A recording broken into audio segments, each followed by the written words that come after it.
If you're anything like me, you have heard so many people say, I don't like poetry. And when I follow up and say, why is that? They usually point to one specific moment in time: school. And there's so many different reasons that people give for why they don't like poetry based in a bad experience at school. So we'd like to talk about that today and also discuss some solutions. One, for people to enjoy it early on, and if they don't, how they can get back into poetry. So without further ado, let's get into the discussion.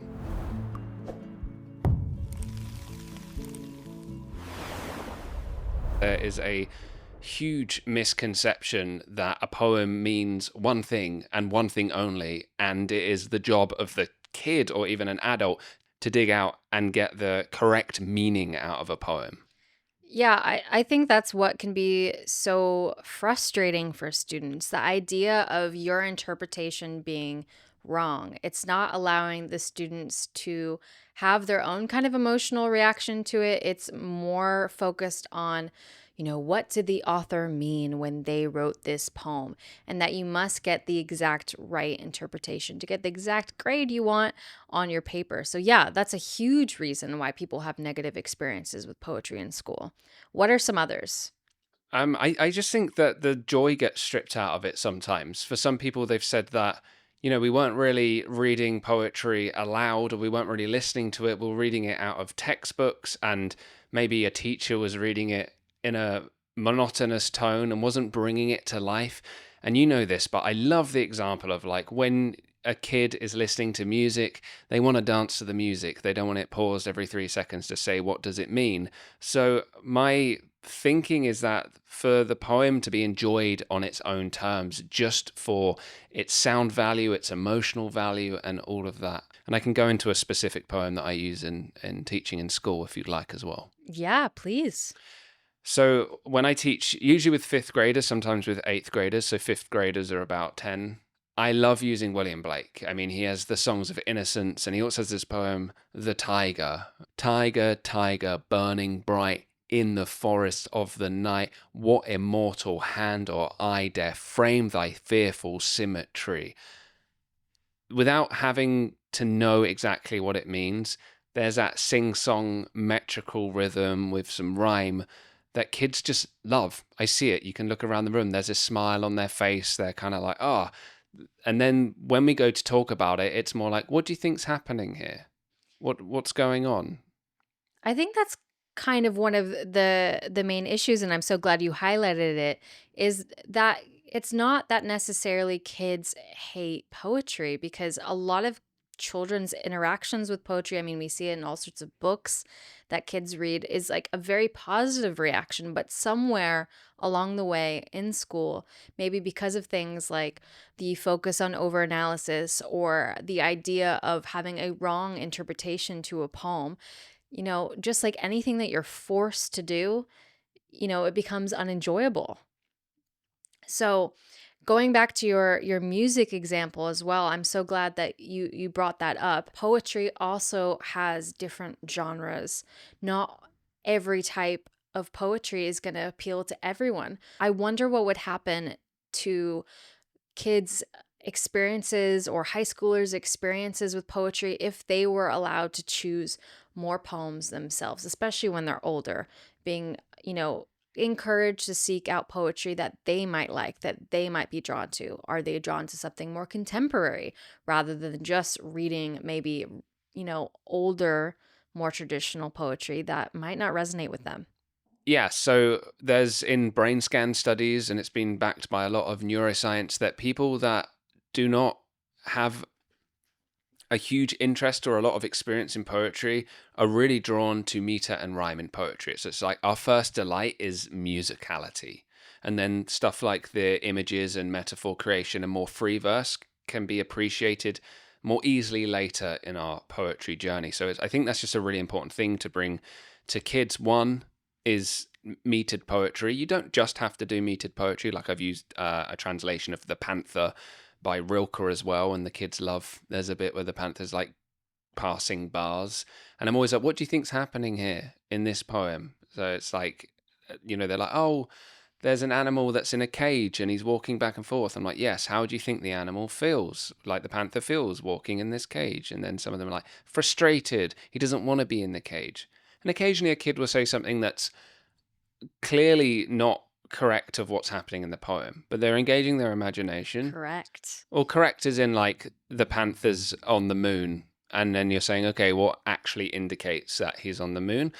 It's a great imaginative stretch to think, okay, maybe if you were to write something, you could write about a panther on the moon, but there's nothing in the poem that's indicating towards that interpretation. So there are correct things in poems. It's just that there's a greater imaginative engagement, and there's no like final say on what a poem means.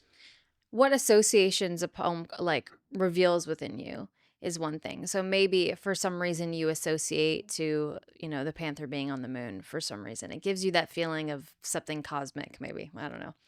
Um, is I feel like that can be a real feeling versus, okay, like you're saying that there's nothing in the poem that actually suggests that that's what the poem is about. So I guess there is that separation there, and I think that's why it can be so challenging for students, because they're going to be encountering that in classrooms all the time, where the teacher's like, okay, well, what hints or clues did you take to infer what you inferred? Maybe the inference was totally left of field. And again, this is why it's challenging for students, because they are being graded and being challenged to find the right answer, which can take some of the fun out of it, like we said. Yeah, and you bring up a good point, and this is why you follow up with questions. When I'm working with the kids, it's kind of, why do you feel that? So rather than going wrong, next, you say like, why did you think that the panther was on the moon? And sometimes they'll be like, oh, I don't really know. And you're like, okay, that's a fair association. And if we're moving into a practice of writing, it's like, okay, your imagination's leapt there, write about a panther on the moon. That's maybe something that you're drawn to. So you can bring in the reading into a writing practice as well. Yeah, and I think something that I would like to touch on here is, obviously we're talking about your experience as a teacher in schools now for probably like 8 years that you've been doing that here in Malibu and across a few different schools in the area, which has been really exciting. But the importance of a teacher that's passionate about poetry, I think, can go such a long way. I mean, most of us have probably seen Dead Poet Society, and we think of maybe Robin Williams' character and his passion for poetry and how that swayed the entire classroom of boys to really fall in love with this art. I think, the teacher has to be coming from the right place too, and the teacher can make such a difference in what poems they're selecting for their class to focus on and their own passion about it. Yep. And maybe that can go too far sometimes too, of being like maybe too passionate that you don't see the woods from the trees, kind of thing. Yeah, that's an interesting point you bring up. If someone's overly enthusiastic about something too much, it kind of encroaches on your own ability to enthuse with them. You kind of need the right amount of enthusiasm that it's infectious, but not overbearing. Yeah. Um, yeah, and just to pivot that to now we go to adults, right? There's so many people that I have met that have said, I had this bad early experience with poetry, and it makes me sad as someone that is a huge promoter of the art. I love writing poetry. I'm not dogmatic enough to say everyone must love it, but so many people have not felt like they've been able to get into it because of that bad early experience and their association with the word poetry. This is an experiment for a later time, but I'd love to go up to people and say, what's the first word you think of? Kind of like a Freudian word association game. What's the first word you think of when you hear poetry?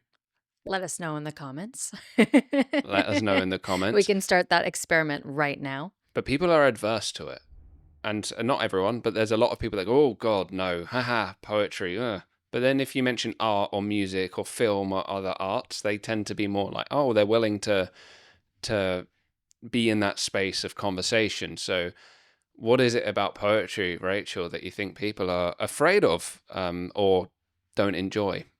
I think afraid of or fear is a really good place to focus on. And so I did a whole internet excursion yesterday looking through Reddit, looking for reasons why people might hate poetry, which was a really interesting thing to do. But one of the fears that I saw is often there's fear of feeling stupid, feeling like you don't get or understand the poem, feeling like maybe the poetry's unapproachable or pretentious. Is it cheesy, corny? You can think of all sorts of things. I think it's a very similar reaction to why some people might not resonate with certain art. Um, there's plenty of art that really speaks to me, and there's plenty of art that, doesn't. But these fears of both how it can make you feel about yourself, like there's something that you're not getting or you're not understanding. You're not in the club. Mhm. Versus the fear of what emotions it might bring in you too, which is something with music and art and poetry. I mean, a lot of people say that music is poetry, lyrics are poetry as well. So, it can also, any art can surface all sorts of feelings in you. And I think poetry, and we've known this, like just historically through, the oral history of poetry and how they can act like spells. It's like they can bring up and conjure certain emotions within you. And I think that's why poetry can be so scary. Very quickly, if you like what you're hearing, you probably also like what I'm writing. You can join our mailing list at www.thepoetryvessel.com/sign up. Anyway, back to the episode. Yeah, I completely agree. And I'm wondering for the listeners, if we do a small experiment with the first section of Sailing to Byzantium by W.B. Yeats, and just to close your eyes and see what it evokes without thinking, oh my goodness, what does this mean? Just take a breath and close your eyes, and I'll read it. Sailing to Byzantium, 1. That is no country for old men. The young in one another's arms, birds in the trees, those dying generations at their song. The salmon falls, the mackerel crowded seas, fish, flesh, or fowl commend all summer long. Whatever is begotten, born, and dies. Caught in that sensual music, all neglect, monuments of unaging intellect. The poem goes through 4 sections. Well, firstly, I want to say that I'm so impressed that you've memorized this poem. Nathan's actually memorized several of Yeats' poems, which has been fun to see him do this. But it brings me to a fun pivot with memorization. I know I certainly was asked to memorize poems in school from an early age, and how that can be a good or a bad thing. So I wasn't. I never memorized anything until I was in my 20s, and I'm only adding more consciously, memorizing some of my own poems and poems by other poets now. So I'm slowly adding to my repertoire. In Kathleen Rain's That Wondrous Pattern, a book of essays, in the first essay in there, she talks about when she was running a magazine called Timenos, and it was a poetry publication that was, spiritual poetry, and I think there was essays that went in there and stuff as well. But she said that she received a group of poems from someone that was seeing a psychiatrist, and she said that she looked at the poems and, they weren't all that good, and she was wondering that the psychiatrist, one, told the analysand to write poetry to heal themselves, but then also to send them out for publication. And she said, I don't see how this would be helpful, because that is ego inflation, because I don't think that these poems are necessarily that strong. And then she says in there, which I think is key, he would have been better off memorizing great poems first. And our argument is, how can a poem heal the mind if it doesn't come from somewhere larger than the daily ordinary mind? And I think that's really key in thinking about memorization. And what poetry can do for us is, like, if we memorize great poems, then I think we're more likely to connect with them, and then more likely, if we are writers of poetry, to write something greater, because we have the memory of the best stuff in our language, like within us, and then we have something to compare our work to. Yeah, I think that's so interesting. And something that we also discussed in a previous episode was about Dana Gioia's poetry as enchantment. And in that essay, he discussed how introducing memorization to students improve their performance in class. So essentially, he witnessed how there were students that otherwise were not good students, but that they really took to this memorization of poetry and even sometimes outperformed the good students in class. So, I mean, that alone is really interesting. And I think people can have mixed feelings about memorization. It can be, sometimes it can feel laborious and you're just like, okay, I've got to figure out how to memorize this thing. But when you can incorporate, I think, your body, your mind, and syncing all of those things, it changes your relationship to the poem, I think, when you memorize it. Oh, totally. I want to add to that, like, to think of memorization as like writing it into your heart, so that when you do read it, you're not just going, okay, what's next? Okay, what's next? You're like you said, it's in your body, like your whole body. You can act it out, you can dance with it, you can, like, it's more musical to you. When something is living in you that way, when there's a speech in you, a poetic speech that's in you, and you don't know at what point in your life, even just in this video, I didn't plan on reciting that Yeats poem. It just was like, oh, this feels right. You don't know at what moment is right that feels okay, it's going to come up and out now. This is, as Matthew Stillman calls it, usable speech. You reminded me with the movement and the dancing and the memorization that we have a short that has kind of gone viral, at least viral for us, where Nathan has talked about the incorporation of movement and poetry and how that can help you. Can you explain a little bit about that? Yeah, I made this short a while ago, and it's one that gets 250 views a day, like every single day. So it's fun to see it tick up and up. So it was like a 3 tips poetry video, and the third tip, I don't even remember the first two, but the third tip was, um, it was like how to write a poem. Like, if you cannot find a word when you're writing a poem, this can be anything you're writing or you're trying to get the word. I was like, the advice is dance. And the advice is get the movement out of what you think the right word might be. One I have in a poem, I have like a succulent fractalizing. But like before I got to fractalizing, I was doing this. And I was like, okay, I'm thinking about a succulent growing, and I couldn't. And I'm like, okay, this is the thing I want. This is the movement. Then it came later. It's like the action and the knowledge can come before the concept and the word fully emerges in consciousness. Yeah, and I think that shows when you connect between when you have something memorized, when you're off the page of something, you can incorporate your body a bit more, and it can become a part of you a little bit more. So I think maybe a good segue from this, because I feel like there's so much joy in that idea of dancing through a poem, is some of our early experiences with poetry that brought us joy, and then also how you can bring the joy back into your experience with poetry. Maybe you're the person here that hated poetry in school and you're trying to fall back in love with poetry. So, Nathan, I'd love to start with you and a little bit about your early experiences with poetry.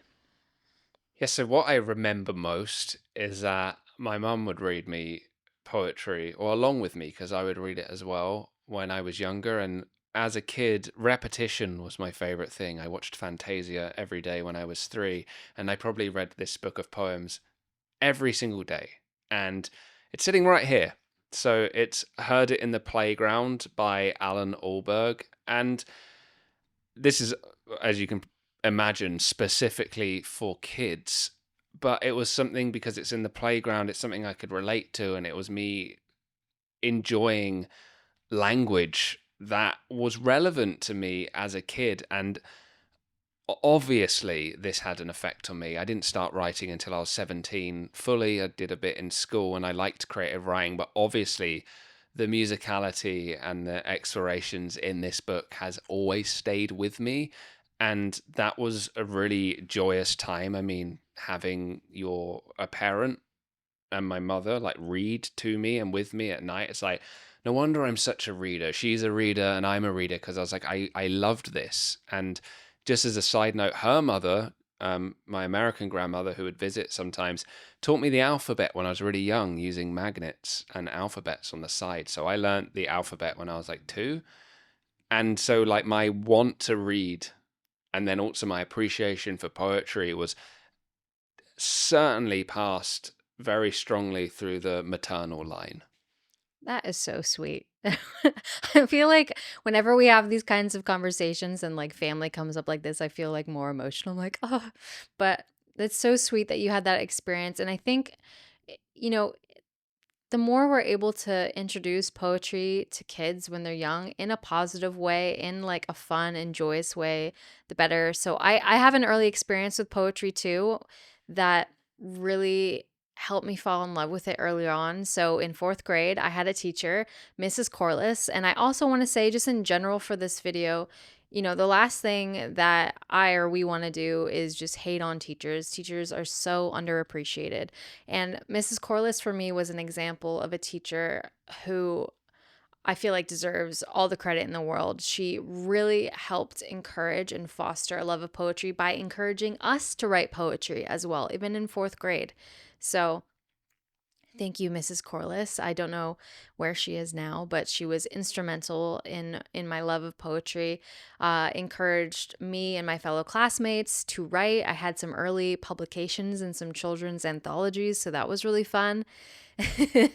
And then a book that I really love. So my favorite poetry book is also sitting right here. And I'm sure a lot of other people out there might have a similar warm feeling towards this book, but that was Falling Up by Shel Silverstein.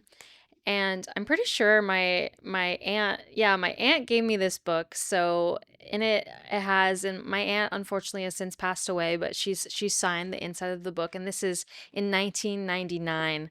So I would have been 7 years old. Yeah, thank you for doing my math for me. This is like in general in our lives. Nathan does my math. He's much better with numbers.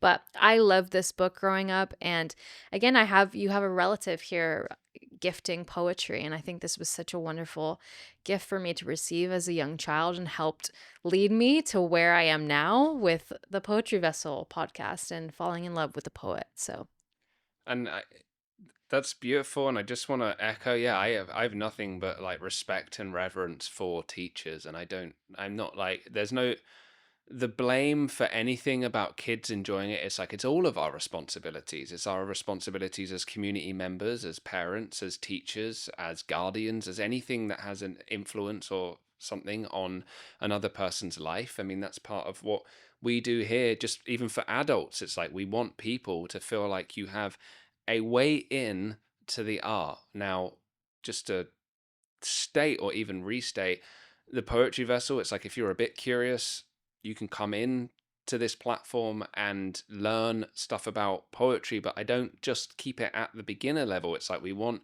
for people to feel like they've got a way in, and then for them to improve and understand it as best as they possibly can. So I really hope that we continue with this mission, and it helps people like you engage more with the art of poetry, because so many more people like it than they give credit for. They just need an experience of it that is approachable and enjoyable to undo the learning of, oh God, poetry is bad, or it was bad at school, I don't enjoy it, and it should be nowhere near me. Some people might feel like that till their end of their days, but so many people convert at some point and being like, okay, I get it. yeah, definitely. I so well said, Nathan. And speaking of adults, I think we should transition into talking about how you can bring joy into your poetry now. What are some other ways that you can bring joy into poetry? Yes. Enjoy the orality of poetry. By that, I mean, read it aloud, feel the textures on your tongue and in your mouth, and also listen to it. But really listen. Don't worry about, what does this mean? I don't understand it. It might be your first encounter. You might never understand it. Or it might just not be a poem for you, but like, spend time just hearing it or reading it aloud. You can record it on your phone and play it back to you, so you can do both. It's discovering the pleasure of it. Or memorize something. If you're like, oh my God, that sounds so difficult, memorize a haiku. 17 syllables. You can put one in your head and just say it when you're walking around and be like, that's quite nice. And then another one, I need to throw a frou-frou poet thing in there. Go out with a poem and read it to a tree or a body of water, a plant, or even just a loved one, and just see how that changes your relationship with it. Like, do things that are joyous and be animated. Try not to be afraid of reading something aloud, because it can be nerve-wracking when you're like, oh, I'm not used to this, I'm performing. Get used to it. Yeah, and I think that also brings up something that I wish we saw more, even going back to talking about when you're growing up and you're encountering poetry, whether that's in high school or in elementary school. But if kids or young adults or adults were encouraged to be out in nature and learn the art of attention, learn the different ways that you can look at your environment, and learn that, or encourage, I should say, that that form of creativity of being able to look at a leaf or a flower or a tree and think about, what it looks like to them or how it makes them feel. Like, you can access so much when you start to learn that, and when you're encouraged and supported in doing that. So I probably should say as well that, even after all this, I think most of the people watching here are mostly either poetry curious or poetry lovers themselves. But if you try all of these things and you still don't like poetry, that's also okay. Nathan and I won't be too offended. No, it's not. It's absolutely not okay. It's unacceptable. And I cannot believe that you have thoughts and opinions of your own. That is. But poetry is art, right? And again, art has genres. Art speaks to different people in different ways. A poem I love might not be a poem you love, and that's okay.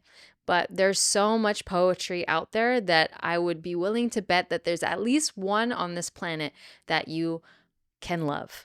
So, challenge you to find that and see if it speaks to you and why it speaks to you. So maybe leave your favorite poem in the comments too. Absolutely right, sure. And with that, if you like this video and you'd like more, click this playlist. Thank you so much. We'll see you next time.